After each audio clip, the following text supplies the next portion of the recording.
Donc, je m'appelle Achille Kamana, je vis au Canada depuis plus de 20 ans. Je suis originaire du Rwanda, mais je connais très bien le Niger, je connais très bien la géopolitique en Afrique de l'Ouest et même en Afrique en général. Je m'y intéresse, donc je m'intéresse à la politique un peu partout, que ce soit en Europe ou au Moyen-Orient, en Afrique. Et je m'intéresse beaucoup aussi aux rapports Nord-Sud, des rapports qui ont longtemps été teintés de certaines caractéristiques qui ne répondent pas aux besoins des peuples.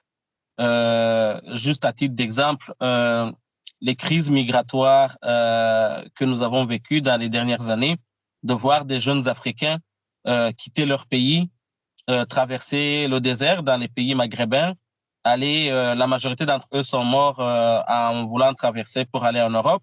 Arriver en Europe, comme vous le savez, les dernières politiques se font ou bien s'actualisent à travers les politiques d'immigration. Donc, on a tendance à faire du tapage médiatique sur tout ce qui est immigration. Et c'est quand même dommage d'avoir un continent si riche et de voir ses enfants aller quémander ou aller croupir dans des pays qui, eux, respectent les droits de l'homme de leurs propres citoyens, mais qui ont des liens en termes de coopération, qui ont des liens avec la majorité des dirigeants en Afrique. Et donc, ces disparités, ces incohérences m'interpellent beaucoup et font que je m'intéresse beaucoup à l'Afrique et surtout à l'Afrique de l'Ouest. Pourquoi? Parce que ces derniers temps, ça a été une région où il y a eu beaucoup de révoltes ou de révolutions populaires au Burkina, au Mali, au Niger et un peu partout, et même au Sénégal. Hein. On voit en ce moment un peuple qui se révolte contre le fait qu'un président puisse contourner les lois ou contourner le système étatique pour répondre à ses propres besoins ou bien à ses propres intérêts. Donc, je suis rwandais. Je m'intéresse aussi beaucoup à la question de la sous-région des Grands Lacs, précisément le Rwanda, un pays qui vit sous une oppression sanguinaire depuis près de 30 ans. Et donc, pour y arriver, ben, pas pour y arriver, mais euh, la situation alarmante au Rwanda m'a amené à m'impliquer dans l'activisme et je fais partie de l'Alliance rwandaise pour le changement, qui est un mouvement qui vise à instaurer le respect de la dignité humaine au Rwanda. Donc, en gros, ça serait ça.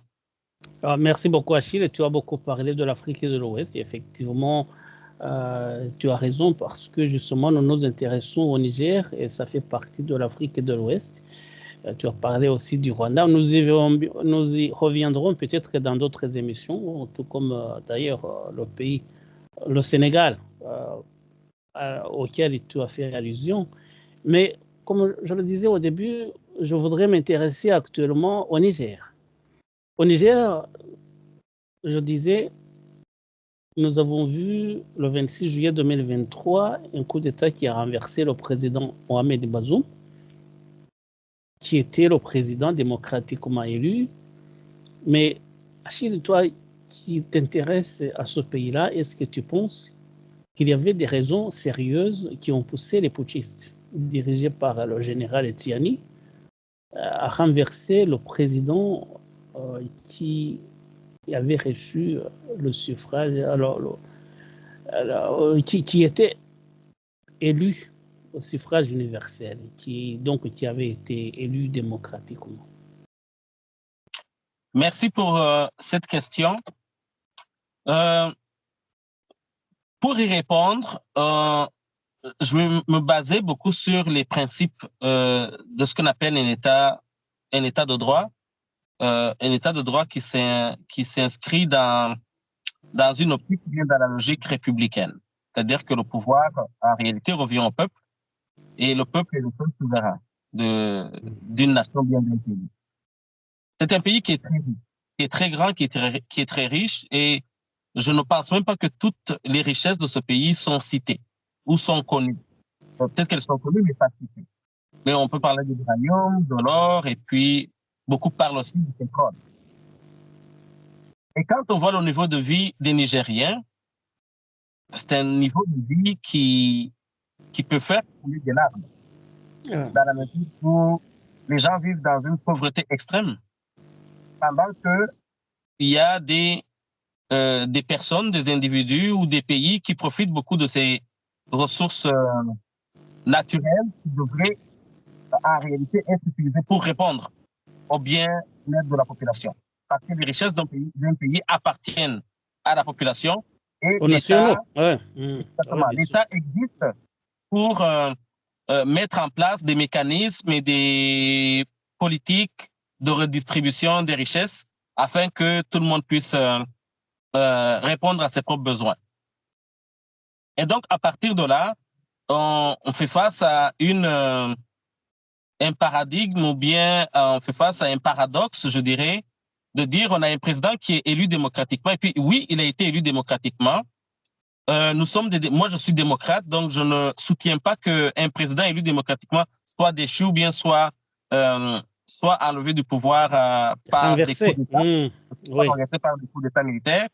Mais il y a ce paradoxe que je suis en train de nommer qui est, est-ce qu'un État qui ne travaille pas pour son peuple est un État qui est légitime par rapport à son peuple? Donc, ce sont ces incohérences entre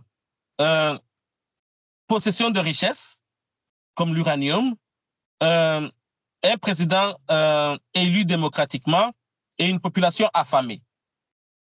Et de l'autre côté, certains acteurs ou certaines puissances internationales qui en tirent profit. À partir de là, il y a une révolte populaire qui s'installe. Et cette révolte s'est installée dans une époque ou dans une ère où les jeunes Africains sont en train de s'émanciper, un peu partout en Afrique.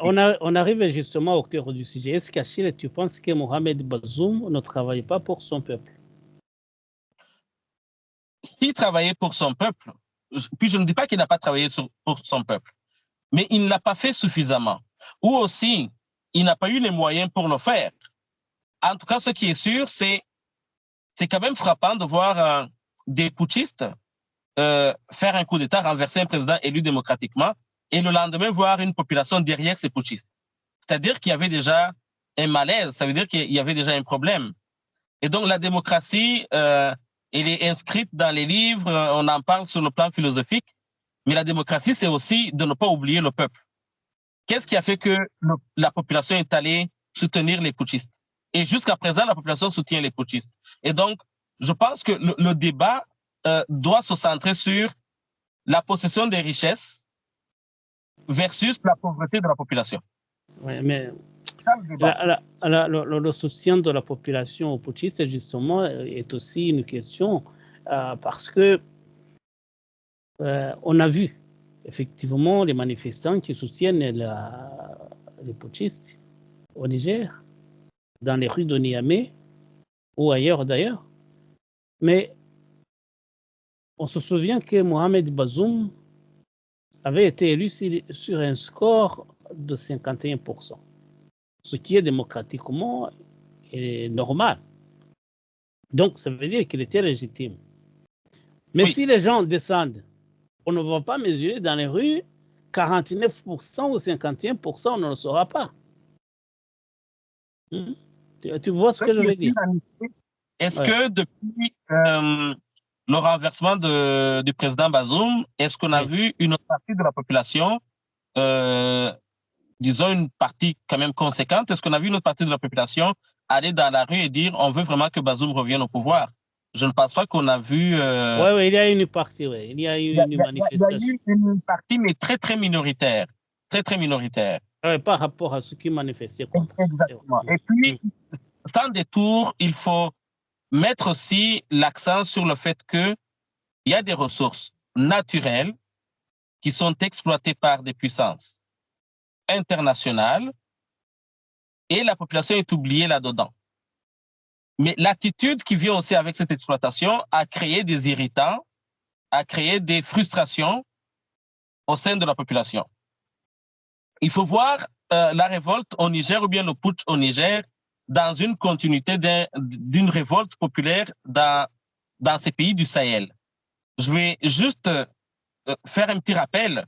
Au Mali, on a vu des individus. On a vu une partie de la population se lever et dire aux Français, quittez notre pays, on ne veut plus de vous. Pourquoi? Parce qu'il y a une aide qui est promise, pour la sécurité, mais il n'y a pas de sécurité. On a vu au Burkina presque la même chose. Et donc, pour enchérir aussi sur ce que je disais, je pense que le soutien de la population vient aussi du fait que la CEDEAO tout de suite a pris des mesures drastiques qu'elle n'a pas pu exécuter, mais des mesures qui ne venaient pas clairement de la CEDEAO. Il y a eu des acteurs qui ont dicté à la CEDEAO quoi faire. Et tout ça s'est allé, tous ces paramètres ou bien tous ces facteurs ont renforcé la cohésion du peuple nigérien face à ce qu'ils appellent ingérence étrangère ou attitude néocolonialiste. Donc, c'est ça le point, c'est ça qui est mentionné. Quand tu parles de ceux qui ont dicté à la CEDEAO la conduite à faire, tu penses bien évidemment à la France. Oui, la France a été citée et je ne me base même pas sur le fait qu'elle a été citée, je peux me baser aussi sur les discours du président Macron. C'est inacceptable que M. Bazoum retourne sur le pouvoir directement. Donc, le président Macron ou les autres présidents aussi, je pense qu'ils ont la responsabilité de veiller à ce que la Constitution, la loi et que les principes démocratiques soient respectés. Mais quelque part, il faut être cohérent et responsable. Quand je parle de cohérence, c'est au Tchad, on n'a pas vu la même attitude. Au Sénégal, on ne voit pas la même attitude. Au Gabon, on n'a pas vu la même attitude. Et pourtant, il y a eu des putschs. Et puis le putsch n'est pas justement, n'est pas uniquement militaire. Il y a des putschs aussi qui sont faits par des civils. Parce que quand on ne respecte pas la Constitution, quand on magouille pour changer la Constitution, c'est un putsch aussi. Et donc, il y a quand même eu beaucoup d'incohérences par rapport à l'attitude du président Macron sur ce qui arrive en Afrique, notamment le soutien au fait que le fils d'Idriss Déby a été tout de suite nommé président sans que ça ne passe par des voies démocratiques ou bien parce que la Constitution prévoit. Et de l'autre côté, on vient condamner des putschistes au Burkina, au Mali ou bien au Niger. Donc, tout ça sont des incohérences qui font que la population finit par dire, ben, on en a marre, on est capable de s'en sortir tout seul. Soit on développe des partenariats gagnant-gagnant, où tout le monde tire profit, ou bien vous vous en allez, on va trouver d'autres partenaires. Puis, je nomme cela en me référant aussi à la rencontre que Macron a eue avec des jeunes Africains. Je ne me rappelle pas de l'année, en effet, mais la rencontre a eu lieu en France. Et il y a clairement... Au Burkina Faso, peut-être, hein? Oh non, non, pas au Burkina. Au Burkina Faso, il a rencontré des jeunes universitaires, mais il y a eu une rencontre avec des jeunes activistes et puis des jeunes Africains en France. Quand Macron a rencontré ces gens-là, beaucoup ont dit, mais ça ne marche pas. La guerre au Sahel, l'insécurité au Sahel vient d'où? Elle vient de la déstabilisation de la Libye. Et donc, ce n'est pas les Maliens ou les Nigériens ou les Burkinabés qui déstabilisent leur pays, mais ce sont des conséquences des actions de ces puissances dans certains pays en Afrique. Et donc, il y a beaucoup d'incohérences qui font que le peuple se soulève et que le peuple cherche sa propre souveraineté, une véritable souveraineté. Je ne critique pas, je ne dénonce pas ce que Bazoum a fait. Je pense qu'il a fait ce qu'il pouvait faire dans ses moyens. Mais hélas ou malheureusement, ça ne répondait pas visiblement aux aspirations de la population nigérienne. Et donc, ce coup d'État, dans une optique où la souveraineté appartient au peuple, ce coup d'État, il est légitime parce que la population le soutient. La population le soutient. Mais comme je disais tout à l'heure, c'est très difficile de mesurer dans quel pourcentage justement la population nigérienne soutient le coup d'État parce qu'il n'y a pas eu d'élection ou de sondage officiel. Effectivement. Mais si je t'entends bien, tu fais partie de ceux qui disent que la France, effectivement, devait être partie du Niger parce que les autorités nigériennes ont tout fait pour que la France quitte ce pays qu'il avait colonisé, qu'il avait conquis, dans lequel la France était restée depuis très longtemps. Donc, tu fais partie non, je veux nuancer. C'est-à-dire que je ne pense pas que les Nigériens ou bien les autorités nigériennes ont pensé de façon subite ou non réfléchie à demander à la France de quitter. il y a eu une escalade. Depuis le putsch, il y a eu une escalade. Et même avant le putsch, il y a eu des irritants qui ont été causés par le fait que l'armée nigérienne ne recevait pas l'aide nécessaire ou bien n'était pas efficace. Et il y a eu beaucoup de discussions sur le fait que, à un moment donné, on se disait les terroristes sont capables de venir dans des camps militaires, d'assassiner une centaine de militaires sans que l'armée nigérienne ne soit à mesure d'y faire face. L'armée nigérienne dénonça le manque de soutien, le manque d'équipement, et les partenaires internationaux, le partenaire qui est la France, dénonça l'inefficacité de l'armée nigérienne. Et donc, il y a eu des frustrations qui ont eu lieu bien avant et qui ont fini par occasionner ce putsch. Moi, je soutiens, je pense que le monde est petit et puis le monde est globalisé. Donc, moi, ma vision des choses, c'est que on a tous des choses à apporter envers l'un ou les autres. Je pense que les Français, je pense que certains pays du monde, les Japonais ou les Chinois, ont des choses à apporter à l'Afrique et je pense que l'Afrique aussi a des choses à leur apporter. Et donc, je soutiens beaucoup ce principe du partenariat gagnant-gagnant où les peuples finissent par tirer profit de ces partenariats-là. Or, ce qu'on voit en ce moment, c'est qu'on voit des partenariats où les peuples des puissances internationales bénéficient de ces partenariats et dans nos pays, ce ne sont que les dirigeants qui bénéficient de ces partenariats, qui ne sont pas dénoncés. Et même quand ils sont dénoncés, il n'y a pas de moyens concrets qui sont pris pour les neutraliser face à la souffrance des peuples. Je me réfère beaucoup au fait qu'il y a eu beaucoup de jeunes qui sont morts dans la Méditerranée en voulant traverser la Méditerranée pour rejoindre l'Europe. Et pourtant, beaucoup de pays européens ne sont pas plus riches que les pays africains. Et donc, il y a un problème de gouvernance, il y a un problème de gouvernance, il y a un problème de leadership qui fait en sorte que les gens en ont ras-le-bol. Est-ce que tu penses qu'après le départ de la France, justement, il y avait la présence de l'armée française au Niger? Donc, le contingent français a été obligé de partir sur injonction des autorités, des nouvelles autorités nigériennes. Est-ce que tu penses qu'il n'y a eu aucun effet après le départ, justement, de l'armée française? Est-ce qu'il n'y a pas eu de rapport de force de la part des insurgés du Nord qui étaient combattus essentiellement par l'armée française? Je pense que oui, ce sont des choses qu'on ne peut pas nier. Mais il faut contextualiser les choses.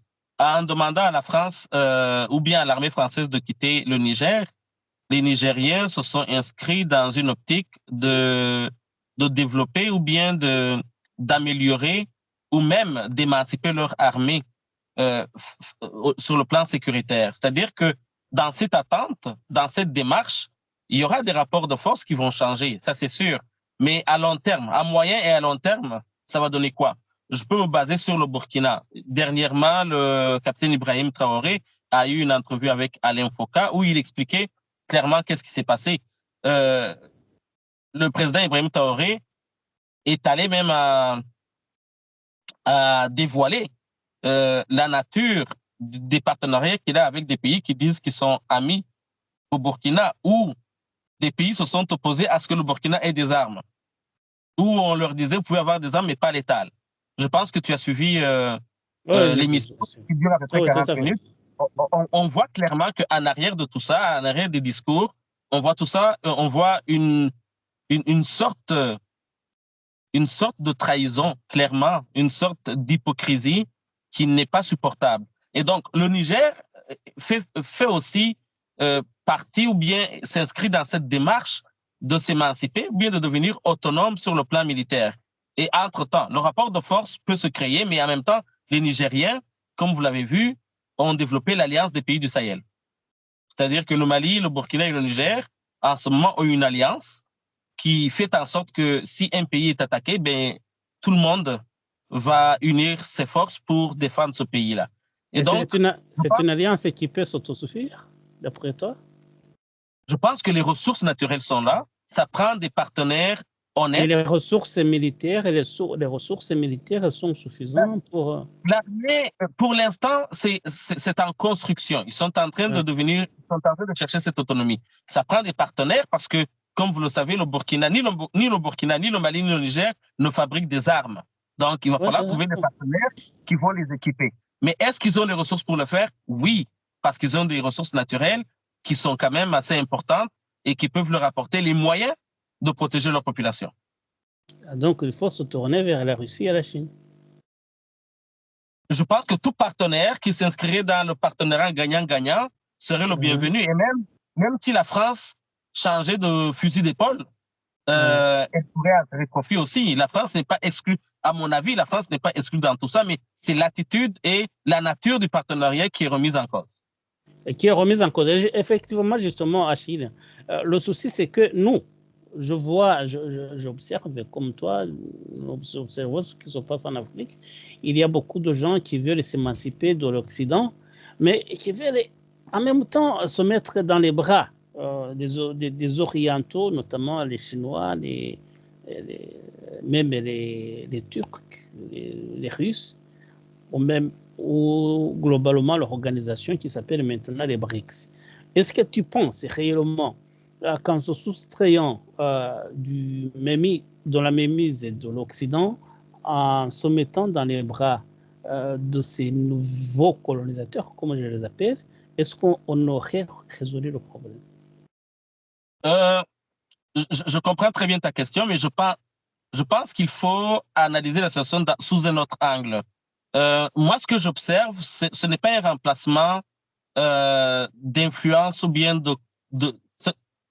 ces pays ou ces peuples ne s'inscrivent pas dans une optique où il faut remplacer des néocolonialistes par d'autres néocolonialistes. Non, aucunement. Il s'agit de créer des rapports de force en permettant à tout partenaire qui en a la capacité de travailler avec ces peuples, de travailler avec ces pays ou ces États. Et donc, en ce sens, si les Anglais ne sont pas capables de fournir des armes pour la protection du Burkina, par exemple, et que la Turquie est capable de le faire, mais on va se tourner vers la Turquie. Il ne s'agit pas de remplacer les Anglais par les Turcs, mais il s'agit de répondre aux besoins suprêmes des populations. Et donc, se tourner vers ces pays peut être considéré comme des alternatives face à ce qui a été échec, et non pas des remplacements ou se trouver d'autres partenaires dominants. Donc, il s'agit de changer la nature des partenariats et cela amène toutes ces puissances qui sont influentes à faire ce qu'on appelle de la co-concurrence. Co-concurrence, c'est-à-dire qu'au moment où les Russes se disent qu'ils sont capables de fournir telle aide militaire au Niger ou au Mali, les États-Unis peuvent dire la même chose et ça ne sera pas refusé, aussi longtemps que ça répond aux besoins de la population. Et donc, c'est cette nouvelle époque, c'est cette nouvelle ère dans laquelle nous sommes en train d'entrer tranquillement qui fera en sorte que nous n'allons pas dépendre d'un seul pays ou bien d'une seule mouvance. On va dépendre de toute personne ou bien de toute entité ou bien de tout État ou de toute puissance qui est capable de répondre aux besoins de la population. Et donc, je pense que c'est quand même une évolution par rapport à ce qui se faisait avant, parce que bien sûr, avec les traités qui étaient signés après l'époque de la colonisation, certains pays étaient paralysés par ces traités-là. Et donc, en ce moment, les Turcs peuvent apporter de l'aide, les Chinois peuvent apporter de l'aide, les Polonais peuvent apporter de l'aide, tout le monde peut apporter de l'aide, mais je n'appelle pas ça de l'aide, mais c'est des partenariats. Et donc, parce que l'aide, on n'en a pas besoin en réalité. On a besoin de développer des partenariats. Ils ont des expertises que nous n'avons pas. Nous avons aussi des choses qu'ils n'ont pas. Alors, les échanger n'est que gagnant pour les populations, les deux populations. Bon, merci beaucoup Achille Kamana. Tu as beaucoup d'expertise dans cette région-là. Je rappelle que nous parlons du Niger et nous avons vu quand même que le Niger faisait partie de la CEDEAO il y a encore très peu de jours. Et suite à des sanctions que la CEDEAO, la communauté des États de l'Afrique et de l'Ouest, a prises à l'encontre du Niger, du Burkina Faso et du Mali, les trois pays ont décidé de claquer la porte. Tu l'as suivi, je pense. Oui. Est-ce que tu penses qu'il n'y aura pas de conséquences majeures pour les trois pays-là? Je note déjà que les trois pays sont enclavés et que pour l'exportation et pour l'importation, les trois pays devaient passer par les pays de la CEDEAO. Est-ce que tu penses qu'il n'y aura pas de conséquences économiques, bien entendu, mais aussi politiques? je suis d'avis qu'à court terme, il y aura des impacts. C'est inévitable. Mais qu'est-ce qui est visé à long terme ou bien à moyen terme? Ce qui est visé, c'est de se départir d'une,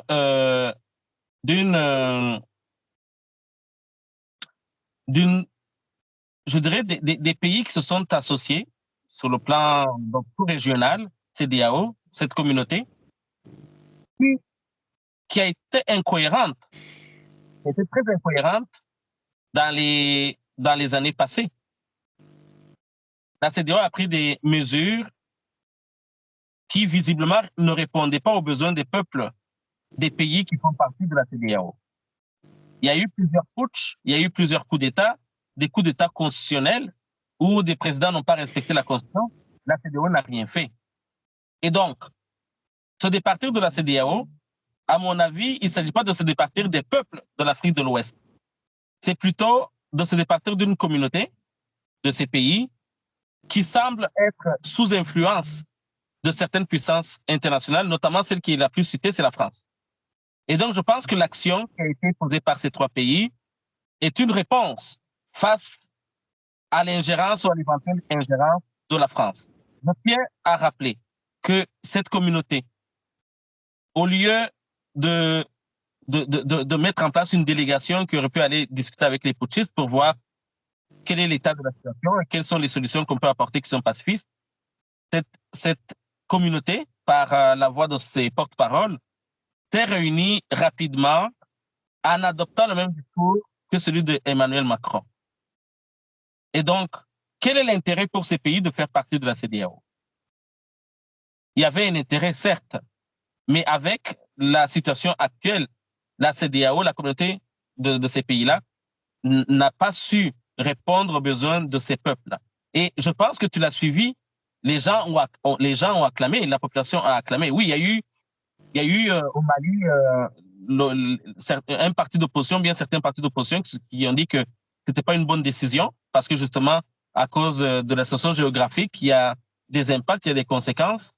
Mais je pense que ces pays ont besoin de ces trois pays qui sont le Mali, le Niger et le Burkina, tout comme ces trois pays auront besoin de développer des partenariats avec ces autres pays-là.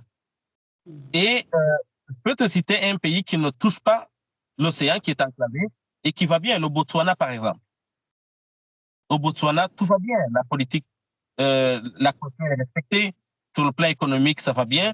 Il y a des bonnes politiques de réception des richesses et pourtant ils sont enclavés. Et donc, il n'est pas impossible que pour ces trois pays, ils puissent s'en sortir aussi. Tout dépend de leur stratégie et tout dépendra aussi de leur cohérence par rapport à leur discours et par rapport mais le Botswana n'est pas entouré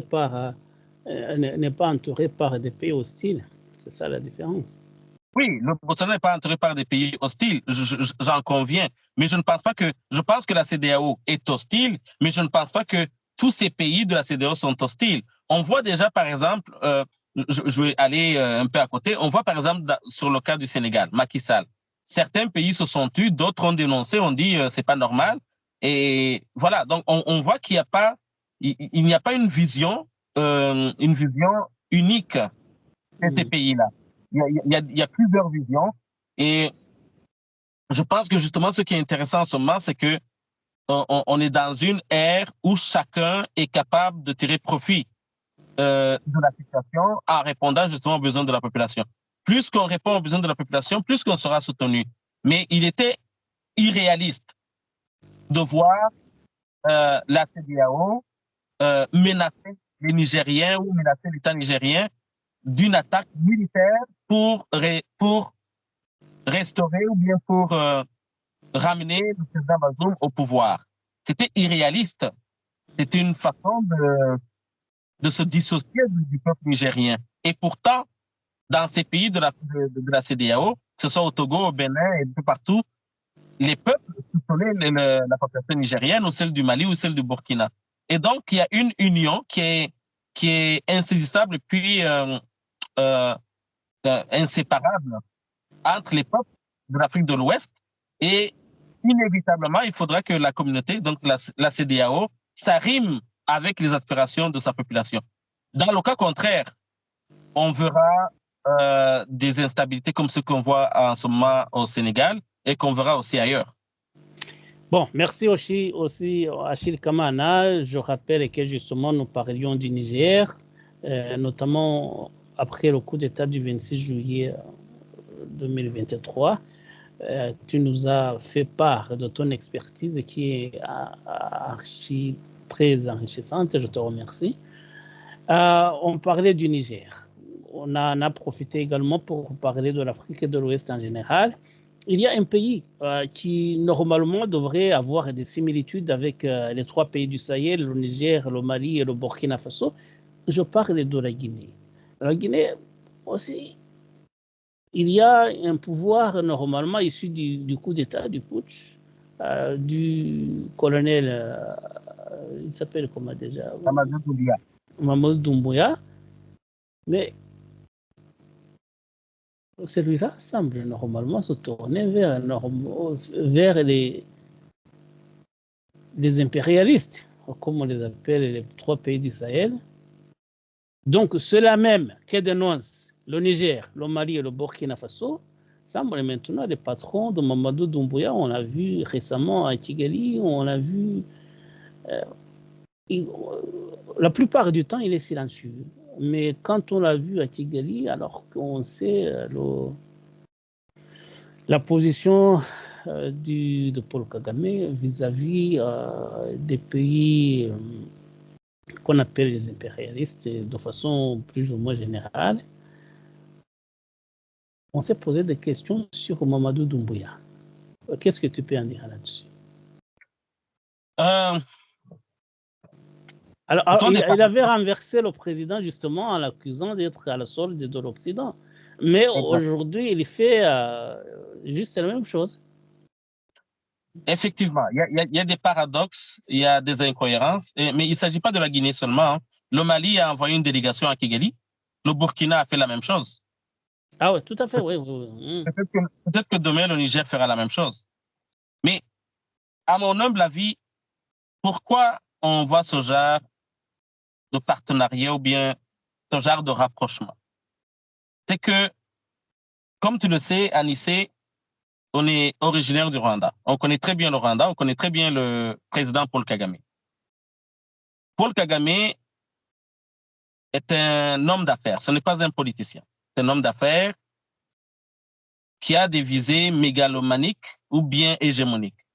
En ce moment, Paul Kagame se veut comme un incontournable dans la vente des minéraux.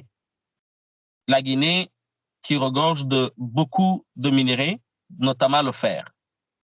Et je crois fortement que le rapprochement est beaucoup basé sur le commerce de ces minéraux. Trouver des mécanismes pour vendre ces minéraux et faire de l'argent. Le Mali et le Burkina ont clairement informé la population que les rapprochements étaient d'ordre stratégique sur le plan militaire et sur le plan de la sécurité. Pourquoi? Parce que, comme tu le sais, ça fait des années que Paul Kagame envoie son armée un peu partout. Au Mozambique, en Centrafrique. On parle aussi du fait que... Oui, au Soudan, on parle aussi du fait que la garde présidentielle béninoise, je n'ai pas vraiment la certitude, mais la garde présidentielle béninoise serait composée par des Rwandais ou qu'il y aurait des Rwandais là-bas. On a vu aussi dans les médias... Ouais, c'est une certitude, là, je te le garantis. Hein? Ah, d'accord. Donc, on voit aussi le Rwanda envoyer des experts en gouvernance au Bénin et un peu partout. Et donc, tout ça, c'est le marché de Paul Kagame. Et Paul Kagame a réussi à tromper... Et d'ailleurs, Achille, pour te compléter, le directeur de l'agence béninoise d'identité, oui, elle s'appelle Pascal Nyamurinda, il est rwandais. Exactement. On voit la même chose aussi au Congo-Brazzaville. Puis, on a vu une tentative de faire la même chose en RDC, en imposant James Kabarebe comme chef d'état-major, etc. Et donc, Paul Kagame a su séduire une partie de la population africaine avec ses discours panafricanistes ou panafricains, mais en réalité, c'est quelqu'un qui est à la solde de certaines puissances internationales. Aucun droit n'est respecté auprès de sa population et même de la sous-région. Et il a renforcé son pouvoir par justement la vente des minéraux. Et aussi, il a su communiquer, redorer l'image du Rwanda ou bien l'image de l'armée rwandaise comme étant une armée efficace, disciplinée, qui est capable de faire ce que Wagner fait. En fait, c'est ça à l'arrière de cela. C'est ça qui se passe. Et donc, ces pays se rapprochent du Rwanda. À mon avis, ces pays sont sous-informés. Je ne sais pas si leurs services de renseignement sont suffisamment informés, parce qu'en ce moment, il est incohérent, il est surprenant de voir des États, des chefs d'État, dire que la France est la cause de leur mal, de la cause de leur souffrance, et en même temps se tourner vers le premier partenaire de la France en Afrique, qui actuellement, sur le plan militaire surtout, c'est Kagame, Paul Kagame. Et donc, il y a des incohérences et des disparités qu'il faudra adresser à long terme. Et il y a un travail aussi d'éducation, d'information qui doit être fait à partir de là. Mais ce que je peux dire, c'est que ces partenariats ne vont pas durer à long terme parce que justement, le pouvoir de Kagame s'affaiblit tous les jours, de jour en jour. Et l'image qu'il donne, ça prendra très peu de temps pour que les gens se rendent compte que c'est une image qui est fausse ou bien qui est artificielle. Mais entre-temps, justement, c'est les dirigeants de ces pays qui se battent contre ceux qu'ils appellent les impérialistes, à mon humble avis, ont aussi une crainte d'être déchus du pouvoir qu'ils détiennent, justement par certaines influences de ces impérialistes. Et à partir de là, on essaie de trouver des moyens pour renforcer le pouvoir et pour renforcer la sécurité de ces pays. Et on peut se tromper en se tournant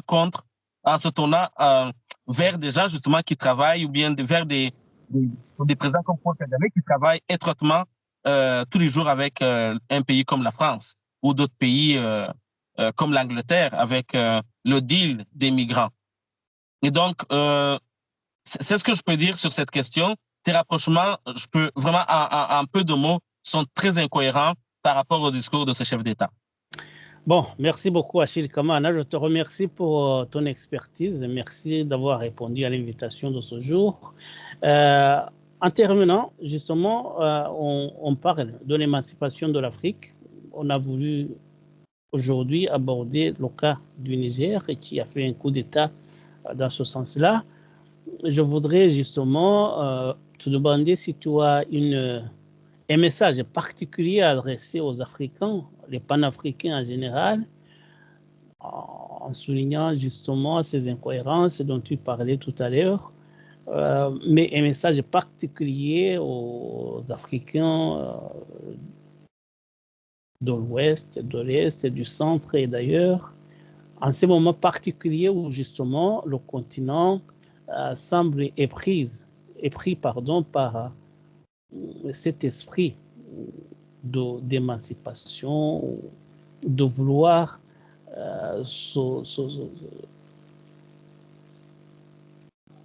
essayer de se prendre en charge et d'être indépendant de façon plus ou moins d'être autonome, quoi. Voilà, c'est ce que je veux dire.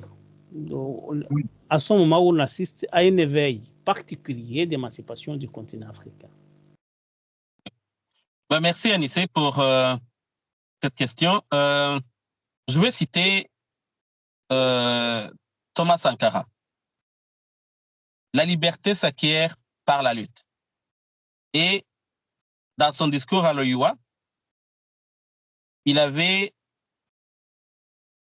insisté sur le fait que les révoltes populaires sont basées sur le fait que les peuples vivent à Soweto en face de Johannesburg.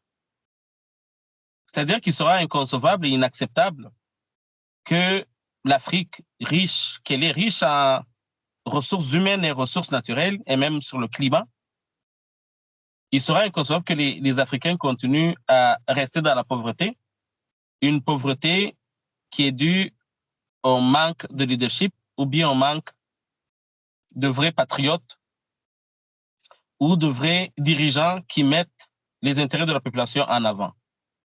Et pour cela, ça prend une éducation, ça prend une mobilisation, ça prend aussi des stratégies. Parce que la vision ou ma vision à moi n'est pas celle d'une Afrique isolée du monde. C'est une vision d'une Afrique qui continue à développer des partenariats avec les pays du monde entier, mais en priorisant les besoins de la population. Et donc, mon message à tous les Africains ou tous les panafricanistes, parce que dans les panafricanistes, il y a plusieurs mouvances aussi, mais mon message à tous les Africains, c'est vraiment de comprendre que le moment est venu pour que nos dirigeants, premièrement, respectent la loi. En respectant la loi, ils vont faire en sorte que nous allons être égaux devant la loi. Et donc, pas de pauvreté, pas de guerre, pas de misère, pas de migration forcée ailleurs, parce qu'on a tout chez nous. Et le message que je donne aussi à certaines puissances internationales, c'est de comprendre que les Africains se sont réveillés. Il faudra changer il faudra changer de stratégie, il faudra changer de logique, sortir de la logique paternaliste et développer vraiment des partenariats gagnant-gagnant avec ces peuples. Sinon, d'autres le feront et les autres ne manquent pas. Et en dernier, nous devons sortir de la culture du chef et de la culture de croire que nous avons nécessairement toujours besoin d'un colon, d'une puissance pour nous émanciper. Nous pouvons nous autosuffire, mais nous n'avons pas tous les moyens ni tous les biens matériels pour le faire. Donc, d'où la nécessité des partenariats, mais qui sont gagnants-gagnants. Et donc, continuons la lutte, continuons notre mobilisation, une mobilisation qui permettra au monde entier de vivre dans la dignité. Bon, je te remercie beaucoup, Achille. Je pense qu'on pourra avoir d'autres occasions d'approfondir, de mieux approfondir le sujet. Actuellement, tu nous as partagé tes opinions qui sont très pertinentes. Je te remercie beaucoup. Et donc, la prochaine fois, on essaiera peut-être, aujourd'hui c'était le Niger, on pourra aborder des sujets touchant d'autres pays ou d'autres parties du continent africain. Mais dans tous les cas, je te suis très reconnaissant et merci beaucoup. Merci Anis, c'est un plaisir de discuter avec toi et je te remercie aussi et en continuant à t'encourager pour le beau travail que tu fais. Merci beaucoup. À la prochaine, Achille. À la prochaine. Voilà.